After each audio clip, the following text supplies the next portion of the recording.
Good morning po, dear parents and our dear class officers, and good morning to my co-advisor also, Sir Tam. So welcome po to our first Parents-Teacher Association meeting dated September 22 today at this building. So, prayer mo na po ba tayo? Okay, so please, may you lead the prayer before we start. Okay. Pasok po. Yes po. Good morning po.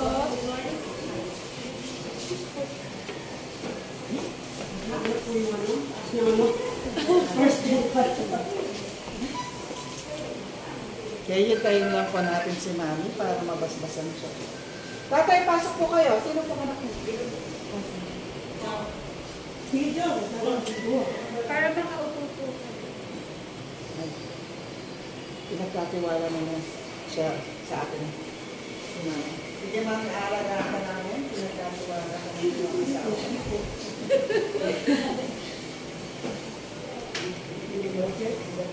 Kasi Mami, dito na lang ako. Okay? Okay, let's bow our head and feel the presence of the Lord.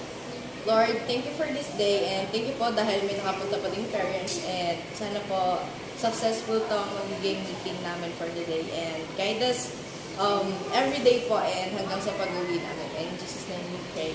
Amen. Amen. Praise the Lord. So, good morning po once again and welcome po to our newcomers. So, I would like you to meet our school heads po before we start our agenda. So, this is Mr. Jason A. Torres, our school principal 2. Siya po ang ating pinakatatay. Opo, haligi ng Grilles. Okay? At ito naman po ang ating assistant school principal 2, Mr. Nelson Bibo na Obra. Sa kanya po tayo tumutugon ng ating mga pangangailangan or if we have issues or concerns po, na pwede po niya tayo matutulungan sa ating mga anak, sa kanya po tayo lalapit din po. Alright? So, kami po ang advisors ng mga anak ninyo. So, I am Maria Lian Escanlas and yours truly po, Sir Jotham G. Austria po. So, our agenda po for today is school uniform, guidance and discipline, learners emergency, typhoons and other calamities, the safety of your child po, your children po, schedule of our section, and election of parents PTA officers. Yun po. So, please Sir Tan, we have the floor. Thank you, Ma'am Lian, the ever-dynamic, ever-beautiful Ma'am Lian ng 12 patients. Palakpan po natin. Okay, maraming salamat tatay sa iyong pag-attend. Opo. Maiksi lang naman po ito. So, sa umagang ito ay tutuloy natin ang agenda para kayo po ay makapagbalik sa inyong mga trabaho at tahanan at sa gayon ay kayo well-informed. Una sa lahat ay maraming salamat sa inyong pagdating mga magulang. May bibigay po kami sa inyo. Yung special card. Opo, nasa yung mga cards natin anak? Nasa may table. Ayan. So, pakita ko lang sa kanya. Ito. So, sa mga parents, nakasulat po dito, thank you for being a wonderful parent. Ano po? Kasi po kayo po ay aming mga partner. Para sa gayon ay ang ating anak ay ating binabantayan. Okay, thank you so much. We're so proud of you. Okay, so ang first agenda ay school uniform. Kailangan po namin sabihin ang school uniform mga magulang sapagkat ito ay identity ng ating mga anak. Hindi po siya required kasi wala pang memo galing kay Madam Sara Duterte kasi sabi niya no uniform pa rin. Pero kung kaya po natin magpa-uniform sa ating anak para hindi na sila mamproblema kung anong susuotin, mas okay po. Kaya po, medyo magastos, pero kung kaya naman, why not po? Parang yung aking mga anak, binilin ko pa ng uniform every year upang sa gayon ma-identify sila para sa school. Meron din mga kaklase nila na naka-uniform. I was wondering, may uniform ba kayo ng grade 11? Wala rin. So, tinuloy nila. Okay. So, yun. Kasi pandemic, di ba? Okay. So, pero ito po yung prescribed uniform. So, mabibili nyo po yung itong tela sa, dito kahit saan mabibili. Itong tela sa kantin po. Tapos, punches, kantin, ito paggawa na lang sa Angeles, yung mga numbers. Pero just in case you want to know, ang school po natin ay special pa rin. At least alam niyo po may uniform sila. Okay, para ma-identify. Next is, okay, reminder mga magulang. Ito pala, mahalaga. White tops for all genders, puti sa taas kung walang uniform. Siyempre yung puting hindi malinaw po. Kasi may puting malinaw, yung pong makapal na telang white. Any polo shirt or round neck. Pwede po. Polo shirt or round neck. Tapos, long pants po. Bawal po ang skirt sa atin. Okay, so, siyempre medyo conservative ang school natin. Mga magulang. Mga anak, nandyan din kayo ha. Bawal skirt, pero wala naman nag-skirt sa inyo. No? And closed shoes po. Lalo sa boys may nagchichinelas. Hindi po sila papasukin sa school. Pinapauwi. Oo, pinapauwi sila. So, mahalaga po. Tsaka safety. Kasi ang inisip natin safety ng mga bata, pag naka-open yung toes, maapakan, maglaro sila, matamaan sila ng table. Aro, papatawag namin kayo kasi susunduin, dadalhin sa hospital or what. So, para maiwasan, protective shoes. Bawal hikaw sa boys. So, yung anak natin kung lalaki, bawal po yung hikaw. Pag may hikaw po, kinukuha namin, sinasangla namin, hindi po joke. Pinapatawag namin ng magulang. So, hindi po pwede maghikaw, tsaka hindi pwede mahabang buhok. Kasi po, kailangan clear yung ears, magkikita yung ears. Para naman sa gayon ay, sila po ay maayos tignan, mabuting tignan. Tapos po, anong tawag dito? Siyempre po, kami po, di ba, magulang nung panahon natin, napaka-stricto sa uniform, patsak sa gupit. Di ko alam anong nangyari sa mga bata ngayon, no? Lalo lalaki, gusto mahabang buhok. Anak mo sumusunod, no? Opo, sila yung nasusunod. Tapos pagpagalitan nyo po sila, lalays na ako, alis na. Tapos, pero, opo, tama po. Ganun tayo, sumusunod naman tayo sa magulang o sa school, kaya, pero sana po, dito sa school, gagawin namin po ang part namin para sa gayon ay ma-remind ang mga bata. Ngayon po ang school uniform. Next po, guidance and discipline. I hope okay lang po sa inyo kasi mga anak natin, bagamat sinasabing bawal sa DepEd mag-check ng bag, sine-check pa rin namin kung okay lang. Kasi meron pong nagdadala ng mga hindi magagandang bagay dito. At ayaw namin kung may mangyari sa inyong anak kasi isang masamang damo, baka masaktan yung marami.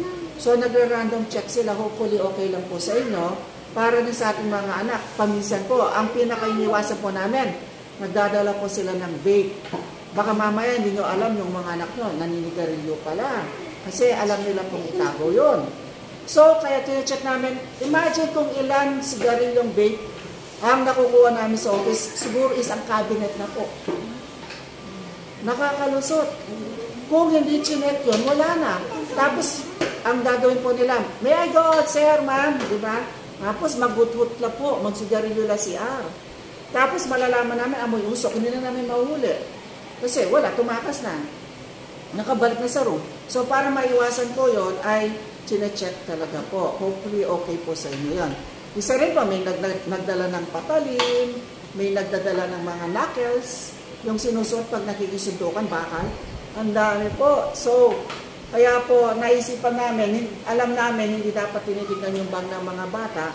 Pero with your permission, sana po okay sa inyo para maprotektahan namin. At kung sakali ang inyong anak ay nahulihan, don't worry, sasabihin namin po agad. Kasi ayaw natin mapahamak sila. Baka mamaya mayroon na silang pinasukan na hindi natin alam sa labas. Kaya sasabihin namin agad sa inyo. Sa inyo lang, walang makakaalam. So magkakaroon ng meeting si Ma'am Lian. Tapos, magkakaroon ng conference para mag-guide natin ang ating anak. Kasi po ang ating mga anak ay bata pa sila. Paminsan hindi nila alam yung na-influensya na sila ng hindi maganda. So, isa yan sa mga action ng school. Tapos, partner po tayo lagi. Huwag po kayo magalit pag nagpapatawag kami ng meeting o kaya pag nagchat-chat o kaya nagte-text po ang advisor po. Bakit? Kasi po, gusto namin magampanan ang role namin para sa inyo. Malaman nyo lahat. Paminsan, mayroon kaming students na last year, tinatago yung magulang. Alam mo yun? Ayaw kapag meetingan, ayaw ibigay yung number. So, delegado po yun. Ayaw namin po yung mga teachers. Gusto po namin na nasa-send kayo, sinasabi namin na late ang anak nyo, sinasabi namin, kung ano man nangyari, sasabihin po namin. Kaya huwag po kayong kung paminsan, makulit, o yung anak nyo po, wala pa, kaya lalabas po yung anak nyo, sunduin nyo po, o kaya masakit yung tiyan, ganun po. Yeah. So, kasi po, partner po tayo. Okay? And if there are concerns, siyempre po, automatic, malalaman nyo, tatawagan po namin kayo. Tapos, anytime you're available, siyempre po, personal pong kausap. Pwede rin phone call, kung busy po, tatawag po siya. Mayaman naman si mama.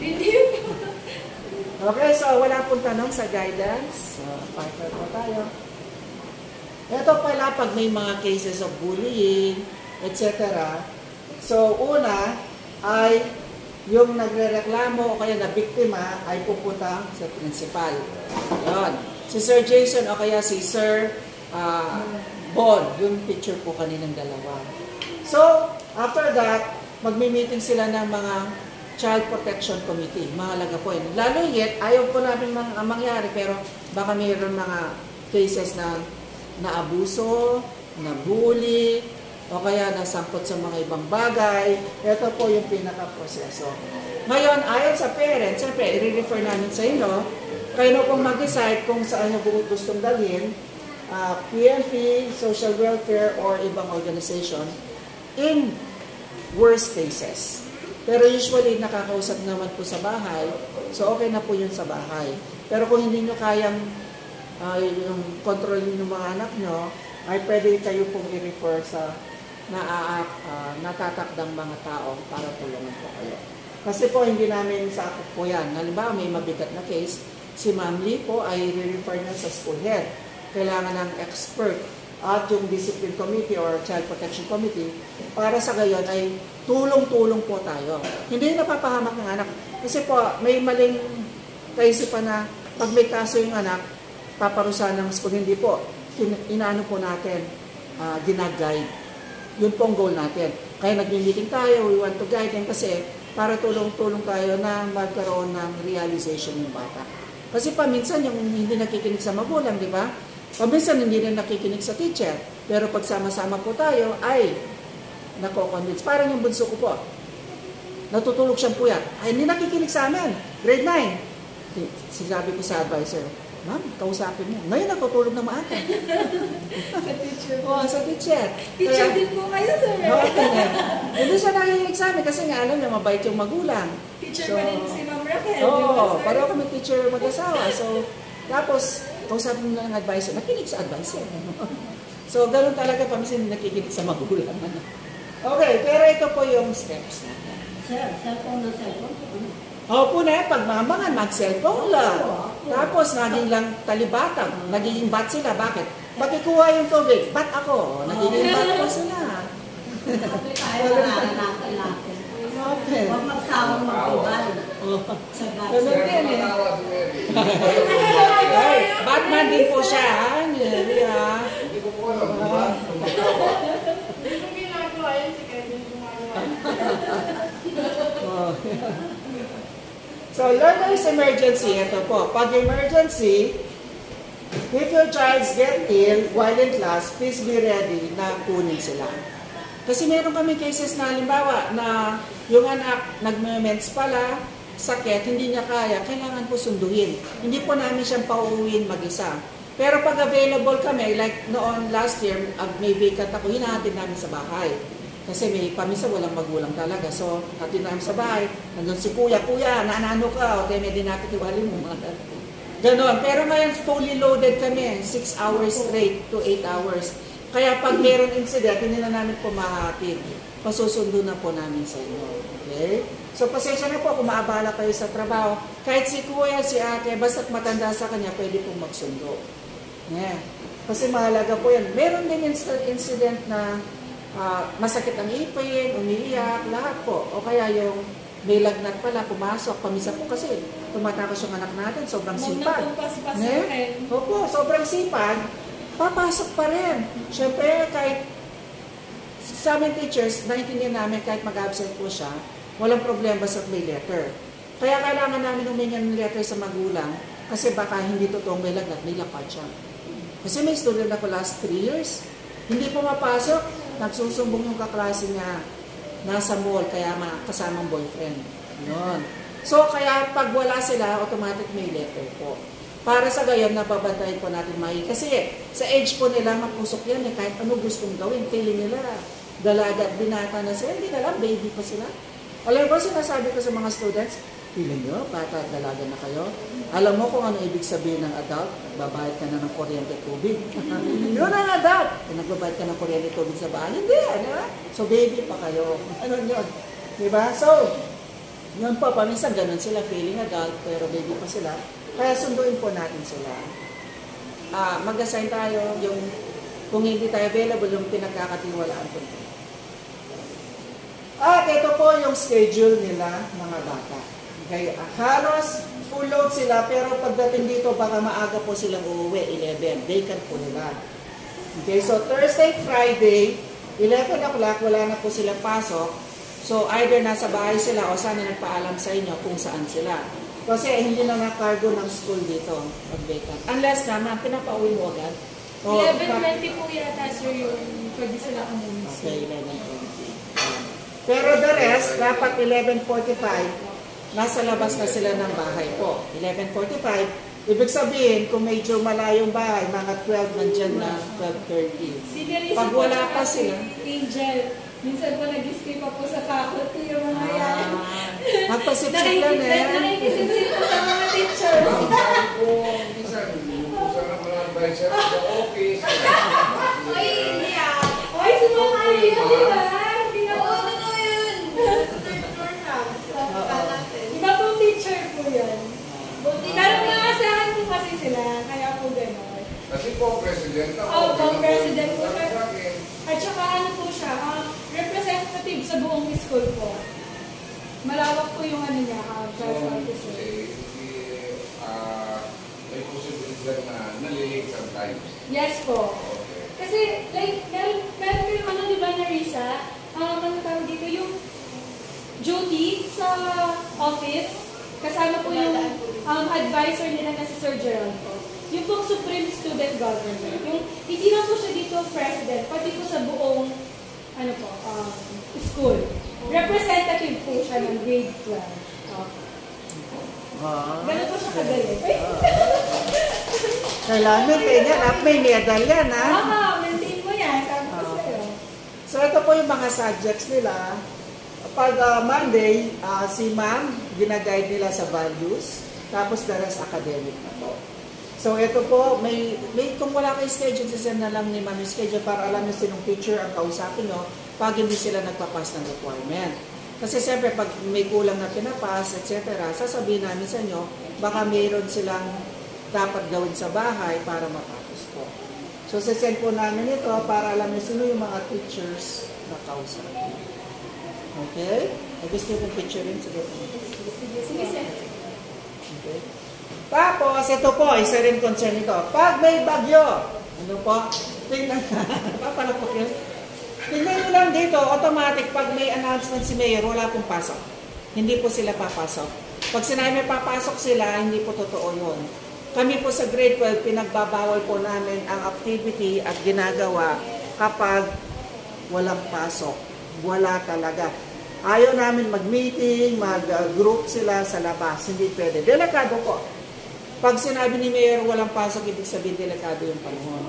Ngayon, kung walang announcement si Mayor, halimbawa, pero sa lugar nyo, delikado, okay lang kung mag-absent sila. Halimbawa, bumabaha, pero hindi naman malakas yung ulan. Pwede po yun. Halimbawa, walang kuryente, o kaya walang tubig, for some reason, hindi sila makagalaw, o kaya kailangan nyo po sa bahay, okay lang po yun. Maliwanag po yun. Mga magulang, basta't ang desisyon nyo, re-respetuhin namin lagi. Kasi kayo po yung magulang at kayo ang may alam sa kalagayan sa bahay. So kahit wala pong sinasabi si Mayor, kung may panganib po, halimbawa may hold upper, may saksakan tingkilwal, nalapululog. Kung kung sa tabi lang ng bahay or what, doon muna sila para safe. Anyway, makakahabol po yan sa lesson. Ang buhay hindi makahabol pag nawala eh. Pero ang lesson, nandyan lang yan, gagraduate pa rin po yan. So, tagay po natin, tingnan po natin. At mag-announce din po yung advisor just in case na miss nyo sa chat. Sa page namin, sa subject, nag-announce din po kapag walang pasok. So, yun po. Discretion ng parent. Kung ano pong desisyon nyo, pag delikado, kaya kahit may sakit kayo, nanay, paalaga kayo sa anak nyo, okay lang yun. Kasi family-oriented po ang school. O kaya yung kapatid niya talagang walang magbabantay, mas maganda magbabantay yung kapatid. Sa ibang tao ano mas mangyari. So, okay lang yun. Basta may letter, wala pong problema. Marami nga nagpapaalam, ganun. Meron kami students na meron din mga obligasyon sa bahay, nagpapaalam. Walang problema, tapos gag-guide namin dun sa activities po nila. Okay, sana po maliwanag. Wag po kayong mag-alala kung nag-absent sila. Basta may letter po sila, wala pong minus po. Okay. At malapit na po matapos, President na, last na po ito. Mag-elect na tayo. So, mag-elect po tayo ng officers. Mag-aalaga po sa ating section, katawan. Ang swerte nyo po, baka kayo na lang po ang officer. 1, 2, 3, 4, 5. Sakto. 2, 4, 5. 1, 2, 3, 4, 5. Oh, pili na lang po kayo. Sino po ang gustong maging president? Okay, let's vote!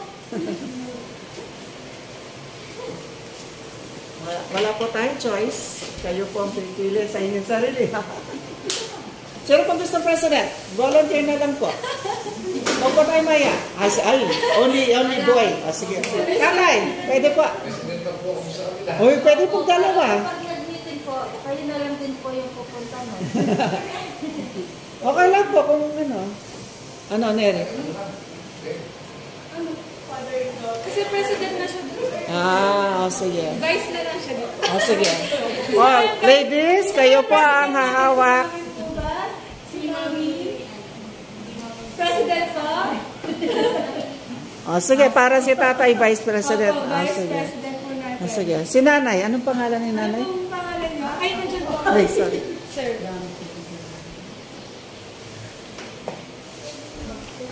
Sinong second date? Sinong okay kay Mami President? Okay.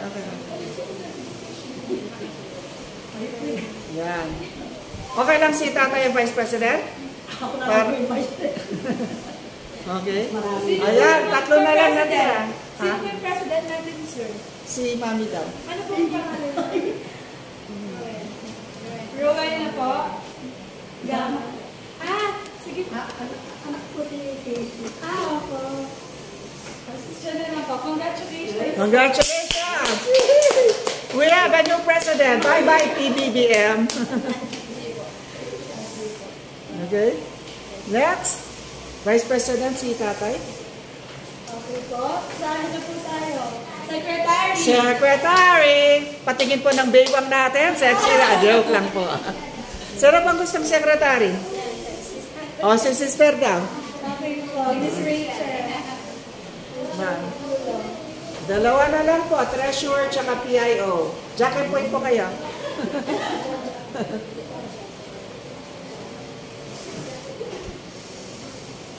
Yan, tapos na po tayo. Last na po to. Sino po treasurer? Si Mami. Si Mami. Tapos Si Mami. tayo po si Negosyante yan. Ano po Vanessa. Ayan. Upang mayaman niya, Vanessa. Oo. Princess Vanessa. Tapos PIO po kayo. Aro, mapagod kayo niyan. Kayong kasama namin lagi naglilipod. Hindi ako nalilipod. Pag lang tuwata sir na importante. Opo. No worries po. Pag mahalaga lang, halimbawa may project o kaya may meeting as a whole, lahat ng parents. Kasi isa sa inyo magiging mas mataas na president yan sa buong school. Parang police pangkalatan. Shider. Sir, ano po, eto po, share ko po, yung mga bata po class officers, nag-decision po sila na mag-share po na sila ng tigo 100 para sa electric fans. Kasi po hindi po sa atin po mga electric fans na to. Ang dapat po daw na nasa classroom is 4. Wala pa po tayong electric fan. Isa lang po niyan. Tapos wala pa po doon. So, nag-decide po sila na 100 pesos po daw, sir. Hindi ko Palakpakan rin natin po mga alam. women. Sila po yung nagsabi nun, mga class officers po natin, ng mga leader po, sir. Okay lang po ba sa inyo yun? Kaya. Opo. Alright, congratulations! Salamat na kulang sa inyong support.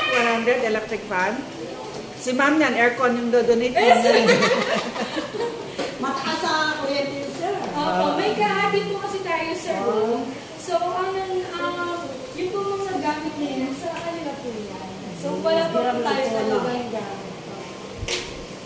Okay, anything else para makapag na sina magulang? Picturean po natin yung mga class Hi, officers. class officers, stay in front. Picture mo na po tayo. Congratulations! Congratulations! Ito po, uy, kompleto lang. Dali, lalayo pa to para makuha lahat. Sige po. Yan. Sakto yung kakawag. Wait lang po. Sige tayo na po. Para close tayo. 1, 2, 3. Again. 1, 2, 3. Thumbs up po. Laban ba, sir? Thumbs up. 1, 2, 3. Major supporters. Okay, salamat po. Wala na pong tanong. Ma'am, matatanong si Ma'am. Wala na po. Thank you po. God bless po. Thank you, Ma'am Kulang. God bless. Ay, wait po, mami. Kailangan po ng signature dito sa class officer.